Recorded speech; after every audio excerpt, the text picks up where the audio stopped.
honesty to me has always been the starting point, the baseline, and we preserve like the vulnerability of it while we craft it into something that hopefully can turn medicinal. It can be helpful for other people and Hmm. applicable to other people's stories, not just my own. Hmm. Um, yeah, and it's the baseline of prayer, right? The older I get, the lesser my words are when it comes to prayer, Hmm. because I notice how much energy I've given over my life to trying to say the right thing to God.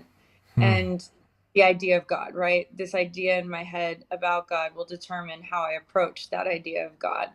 And so as that idea of God changes and it evolves and it grows and it turns in, more, it reveals itself more as he's a healthy parent. Jesus is the great revealer of who this God actually is. And he says that he called him Father.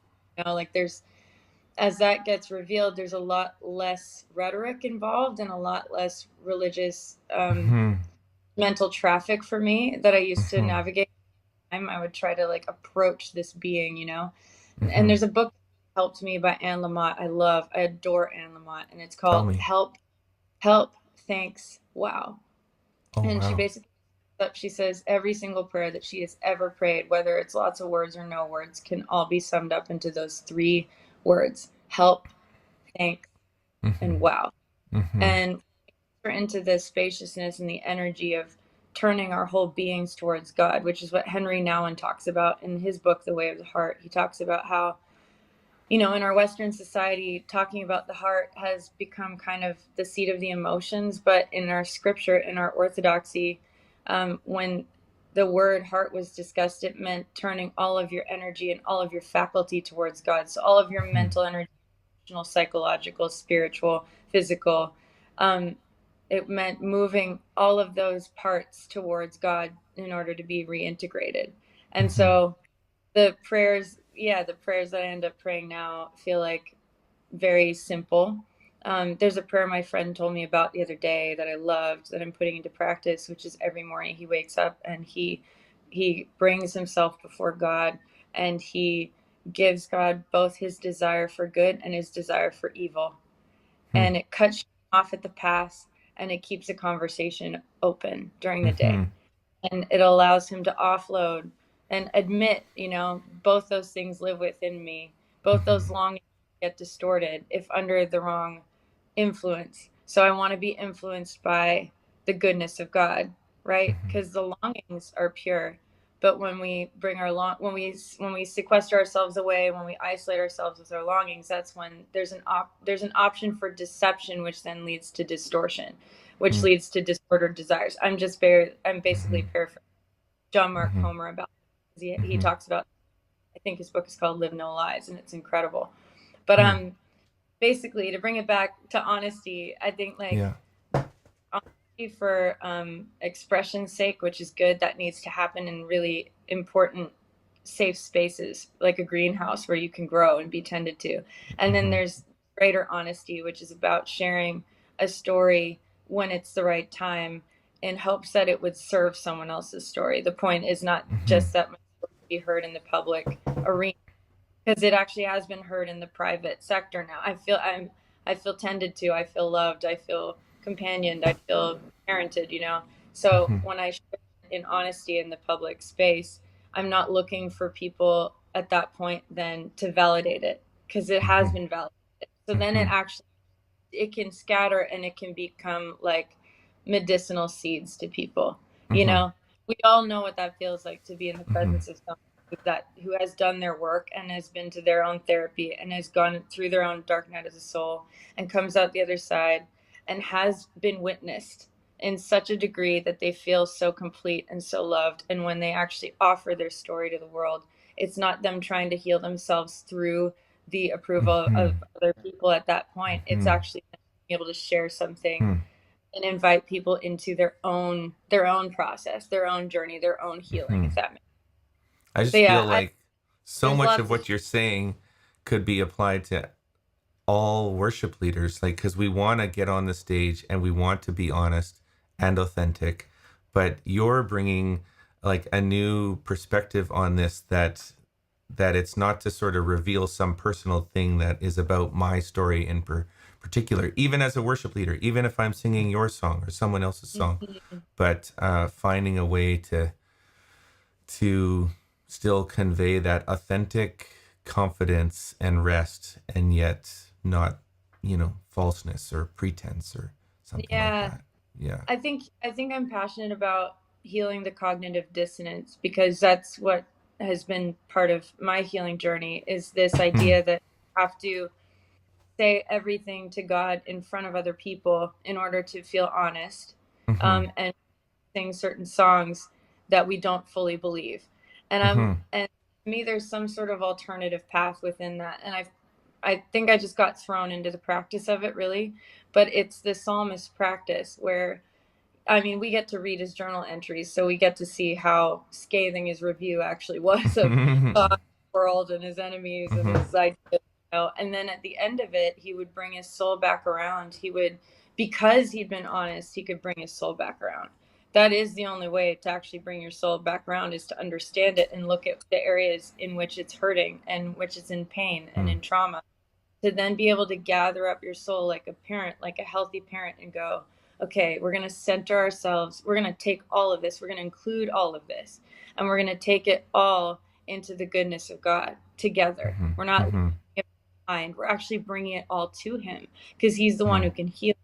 And so I think even for worship leading or like the form of that in music or whatever that would look like, there were days where I would Hmm. bring disappointment to God. And I would pick a song that was spacious enough that I felt had a shred of believability to my brain because you have to have that.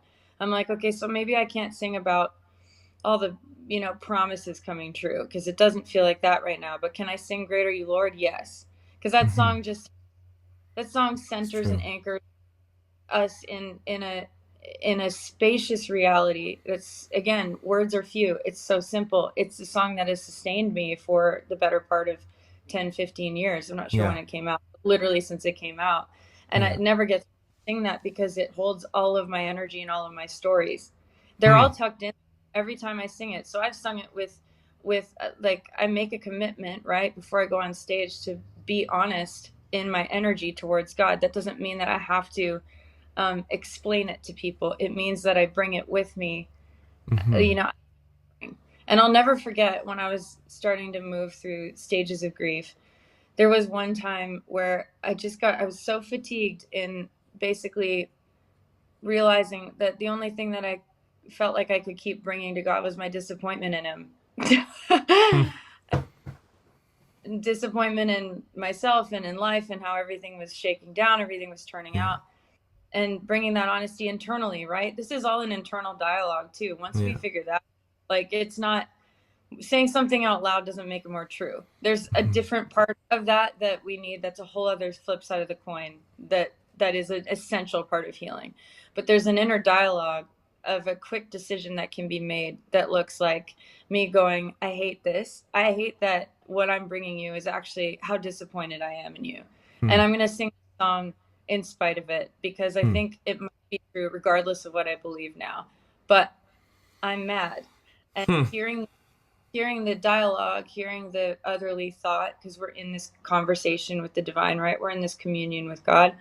Hearing God very clearly. There's only, it's all internal, so it's all interpretation. So please interpret it as you will. But what I felt like I heard was, "Thank you for trusting me with this. Hmm.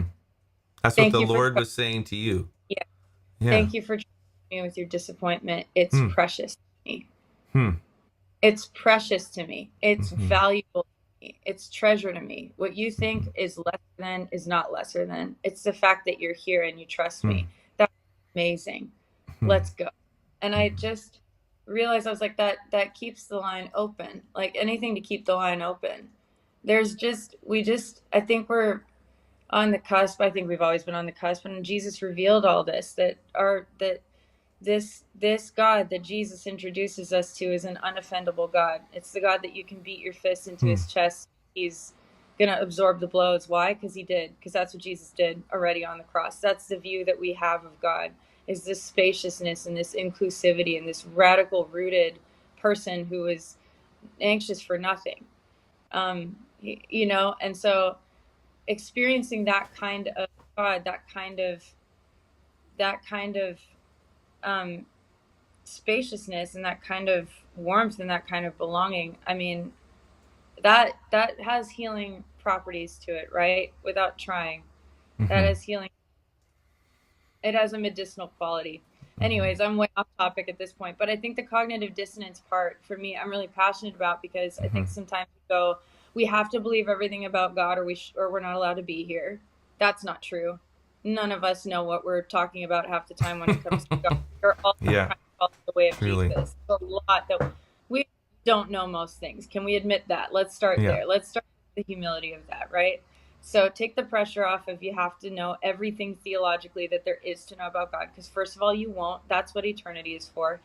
And and that's an internal revelation. I don't think we get to whatever the other side looks like and suddenly know all things. I think Mm-hmm. it's a progressive relationship.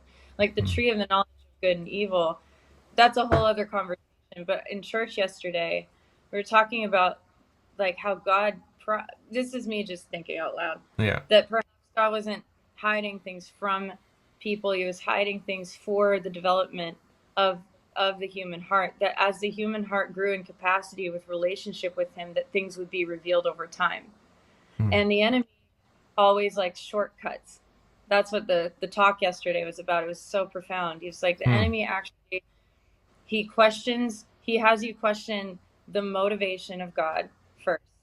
Is God actually truly concerned with my good, with the goodness and with my happiness? He has us question that first, and then he he he sees our desire, and he wants to give us a shortcut to it, right? Mm-hmm. When God is more agricultural, it's about living and dying and being reborn. It's Mm-hmm. about taking time. It's about there not being any rush. It's about things being revealed over a lifetime, you know? And so I think as far as cognitive dissonance goes, like we've put so much pressure on us to try to know everything there is to know, first of all, that we won't ever, about God. All we see is in part. We see Jesus and we follow Jesus and we listen to Jesus and we return to Jesus and we keep letting him save us. We're being salvationed all the way through, right? And when you take the pressure off of that, it allows you to go and sing one song about God, about a God that is mysterious but that is clear through Jesus. And it allows you to bring exactly who you are into the energy of the song, into the energy of the music, without having to even spill it out over a bunch of people. Does that make sense? Mm-hmm. Mm-hmm. Yeah, Hmm. that's the Beautiful. baseline for me.